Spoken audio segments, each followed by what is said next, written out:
তো চলো বন্ধুরা, আজকের এই যে হেয়ারটা দেখছো, এটায় আজকের আমরা একটা ট্রিটমেন্ট করব। ওর ভার্জিন হেয়ার আছে, ও কোনোদিন কোনো কেমিক্যাল ইউজ করেনি। আজকে ও করবে ন্যানোপ্লাস্টিয়া। পূজা বলো, তুমি কি চাইছো? আমি চাইছি যে আমার এই চুলের ফ্রিজিনেস গুলো যাতে ঠিক হয়, একটু চুল ওঠা বন্ধ হয়, বাট যেন হিরোইন হিরোইন দেখতে লাগে। আচ্ছা আচ্ছা, ঠিক আছে, এটা ভালো দিয়েছে। চলো আমরা ন্যানোপ্লাস্টিয়া ট্রিটমেন্টটা করতে শুরু করি। এই ওর চুল, এরপরে রেজাল্টটা দেখবো। তো ততক্ষণের জন্য টাটা।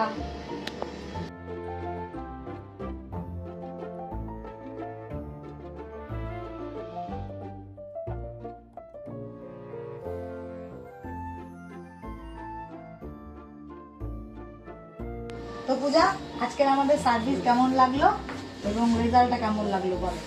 রেজাল্ট তো একদম ভিডিওতে দেখাই যাচ্ছে, আর সার্ভিস নিয়ে আমার পার্সোনালি কোনো কমেন্ট কিছু নেই। মানে সকাল থেকে যখন আমি এসছি, এখন রাত্রি 10টা বাজে, কন্টিনিউয়াসলি সব মানে আমাকে নিয়েই ব্যস্ত। মানে একটা সেকেন্ডের জন্য আমি তোমাকে বসতে দেখিনি, মানে যে চুলটা একটা হলো ঠিকই, কিন্তু এত সবার খাটনি, এত ভালো ব্যবহার, এটাই তো আসলে, এইগুলো তো হতেই থাকে। তোমার পছন্দ হয়েছে? আমার একদম খুব পছন্দ হয়েছে, আর রেজাল্ট তো সবাই অলরেডি দেখতেই পাচ্ছে। আমার আলাদা করে কিছু বলার নেই, আমি নিজেও খুব স্যাটিসফাইড।